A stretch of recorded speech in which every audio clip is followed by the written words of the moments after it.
घटना आहे त्यावर पहिली प्रतिक्रिया काय झालं? उद्धव ठाकरेंनी शोक व्यक्त केला. अत्यंत संपूर्ण देश शोकमग्न.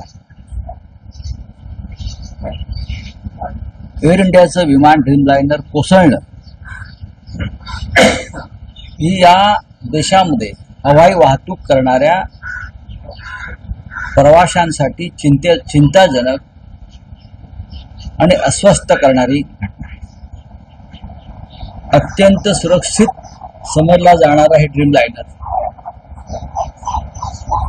ते टेक ऑफ नंतर एका मिनिटाच्या आत कोसळतं आणि त्यातले एक प्रवासी वगळता 241 प्रवासी मृत्यू पावतात. हे विमान ज्या वैद्यकीय हॉस्टेलवर कोसळतं त्यातले 24 डॉक्टर आणि 60च्या आसपास विद्यार्थी, मेडिकलचे विद्यार्थी मृत्यू पावतात. राख रांगोळी होते. गुजरात राज्याचे माजी मुख्यमंत्री विजय रुपाणी, जे माझे सहकारी होते राज्यसभेत, त्यांचंही त्यात निधन झालं. आणि इतकं होऊनही या अपघाताची जबाबदारी कोणी घ्यायला तयार नाही. रेल्वेचे अपघात होत आहेत. बेलगाम सारख्या दहशतवादी हल्ल्यामध्ये लोक बळी जात आहेत. विमानाचे अपघात होत आहेत. पण सरकारच्या चेहऱ्यावर मला दुःखाची एक रेषाही दिसत नाही, वेदना दिसत नाही, पश्चाताप दिसत नाही. कालच्या विमान अपघाताचं कोणीही राजकारण करू नये. कारण जे मृत पावलेले आहेत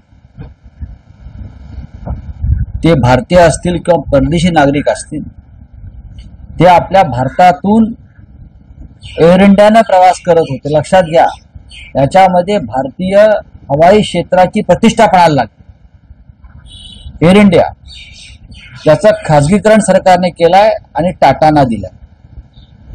टाटाने प्रत्येकी 1 कोटी रुपये दिले म्हणून प्रश्न संपत नाही. इतका मोठा तांत्रिक बिघाड, जे विमान लंडनला चाललेलं आहे, दोन्ही इंजिन्स बंद पडतात. मी त्यातला एक्सपर्ट नाही. दोन्ही इंजिन्स बंद पडतात. कोणी म्हणतात पक्षाची धडक मारली, काही असेल त्याची चौकशी होईल ब्लॅक बॉक्स मिळाल्यावर. पण इतका मोठा अपघात होतो आणि हा एक अपघात आहे आणि अपघात टाळता येत नाही असे जेव्हा अमित शहा म्हणतात, तेव्हा या देशावर कोणत्या प्रकारचं राज्य लादलेलं आहे. रेल्वेचा अपघात टाळता येत नाही, बेलगावचा हल्ला टाळता येत नाही, अहमदाबाद सारखा भयंकर विमान अपघात टाळता येत नाही. मग यांना टाळता काय टाळता येत? मी परत सांगतो, आम्हाला या विषयात राजकारण करायचं नाही. ड्रीम लाइनर जेव्हा विकत घेतले तेव्हा त्या ड्रीम लाइनरच्या खरेदीबाबत, त्यातल्या तांत्रिक मुद्द्याबाबत प्रश्न उपस्थित करणारे भारतीय जनता पक्षाचीच लोक होते. आपण पार्लमेंटमधला रेकॉर्ड तपासू शकता. Praful Patel civil aviation minister होते आणि त्यांना प्रश्न विचारणारे भारतीय जनता पक्षाचे लोक होते. एवढंच माझ्या आज स्मरणामध्ये आहे. तुम्ही म्हणाला, सुरुवातीला म्हणाल की ड्रीमलाइनर सुरक्षित विमान होतं, पण जगभरातून तक्रारी आहे या बोईंगविषयी, ड्रीमलाइनर विशेषतः, की सदोष हे आहे आणि याचा वापर टाळण्यात यावा या अनुषंगाने नक्कीच तक्रारी आहेत ना. जगभरातल्या या ताब्यात विमान आणि त्याच्यावरती भारतीय जनता पक्षानंच त्या काळामध्ये आक्षेप घेतले. याच्यामध्ये काही गैरव्यवहार झालाय का? या खरेदीमध्ये दबावाखाली ही खरेदी झाली आहे का? 300 पेक्षा जास्त लोकांचे प्राण त्यात गेलेत म्हणून आम्हाला चिंता वाटते आणि हे प्रश्न आम्हाला उपस्थित करावेसे वाटतात. 300 पेक्षा जास्त. त्यात महाराष्ट्रातले 10 ते 15 लोक आहेत, प्रवासी आहेत, क्रू मेंबर्स आहेत. जबाबदारी कोण घेणार आहे? साधा प्रश्न आहे. याची जबाबदारी कोण घेणार आहे? जेव्हा अशा प्रकारचे अपघात UPAच्या राजवटीत होत होते तेव्हा भारतीय जनता पक्षाचे राष्ट्रीय अध्यक्ष किंवा भाजपचे विरोधी पक्षनेते हे त्या संबंधित मंत्र्यांचा राजीनामा मागत होते आणि त्या वेळेला राजीनामे देण्यात आले. रेल्वेचा अपघात झाला तर माधव शिंदे यांनी राजीनामा दिला, काँग्रेसमध्ये रेल्वे मंत्र्यांनी राजीनामा दिलेला आणि तुम्ही खुशाल बसलेला आहात, जागेवर जाताय, शूटिंग करताय, त्याचं चित्रण करताय, माणसं मेली आहेत त्या राखेवर तुम्ही पाय ठेवून चित्रण करता. या देशाचं दुर्दैव आहे की इतक्या अशा प्रकारचं एक उत्सवी राजाचं सरकार या देशामध्ये आहे. रावसाहेब, तुम्ही असं म्हणतात की या दुर्घटनेवर राजकारण होता कामा नये या मताचे तुम्ही आहात, तरी आता एक प्रश्न उपस्थित होतोय की एव्हिएशन मिनिस्टरचा राजीनामा घ्यावा किंवा त्या बाबतीत काय भूमिका घ्यावी? कारण विषय असा आहे की तेलगू देसमकडे हे खातं आहे आणि जे काही एनडीएचं सरकार बहुमत नाही आणि अनेक पक्षांचा पाठिंबा त्यात तेलगू देसमही आहे, तर अशा वेळेस हा राजीनामा घेण्यासंदर्भात चालढकल होऊ शकते किंवा 30 सेकंदामध्ये विमान कोसळत आहे, 30 सेकंदामध्ये ड्रीमलाइनर कोसळत आहे, ज्यात 242 प्रवासी आहेत. 30 सेकंदामध्ये विमान कोसळत आहे याचा अर्थ ते विमान उड्डाणासाठी तंत्रज्ञानी त्याला ओके केलेलं आहे, त्याशिवाय विमान उडणार नाही लंडनला जाण्यासाठी. तरीही 30 सेकंदामध्ये विमानाची दोन्ही इंजिन्स बंद पडतात. मग गडबड काय? त्याची चौकशी केली जाईल, चौकशीतून जे निष्पन्न होईल ते भविष्यात येईल. पण आता 242 आणि डॉक्टर्स आणि मेडिकलचे विद्यार्थी यांच्या मृत्यूची जबाबदारी कोण घेणार? हा एक अपघात होता असं अमित शहा म्हणतात आणि अपघात टाळता येत नाहीत असं जे सांगितलं जातं. तुम्हाला अपघात टाळता येत नाही आणि पहलगावचा हल्ला सुद्धा टाळता येत नाही, मग तुम्ही सत्तेवरती कशा करता? आम्ही तुमच्या देशात सुरक्षित नाही, रेल्वे प्रवासी सुरक्षित नाहीत, हवाई प्रवास करणारे लोक सुरक्षित नाहीत, पर्यटक सुरक्षित नाहीत, मणिपूरची जनता सुरक्षित नाही. मग तुमच्या जनता राज्यात सुरक्षित कोण आहे? याचं उत्तर अमित शहानी द्यायला हवं. भारतीय जनता पक्षाचे वरिष्ठ नेते विजय रुपानी जे गुजरात राज्याचे मुख्यमंत्री होते, खासदार होते, त्यांचा सुद्धा मृत्यू झाला. बदरुद्दीन नावाचे एक मुसलमान स्कॉलर्स आहेत, इस्लामिक स्कॉलर्स ते कुटुंबासह त्यात मरण पावले आहेत, प्रोग्रेसिव्ह विचारांचे. बदरुद्दीन हसलान ती आणि त्यांचं कुटुंब त्यात मरण पावलेलं आहे.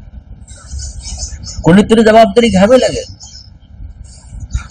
प्रधानमंत्र्यांनी घ्यावी, नागरी उड्डाण मंत्रालयानं घ्यावी, कोणी घ्यावी, कोणीतरी घ्यावी लागेल जबाबदारी. रेल्वे मंत्री जबाबदारी घ्यायला तयार नाहीत अपघातांची, देशांतर्गत हल्ल्यांची जबाबदारी अमित शहा घ्यायला तयार. ऑपरेशन सिंदूर प्रेसिडेंट ट्रम्पने हस्तक्षेप करून थांबवलं, त्याची जबाबदारी प्रधानमंत्री घ्यायला तयार नाहीत. मग राज्य कसलं करताय? तुमच्यावर कोणती जबाबदारी नाही आणि तुम्ही मौज करताय सत्तेची.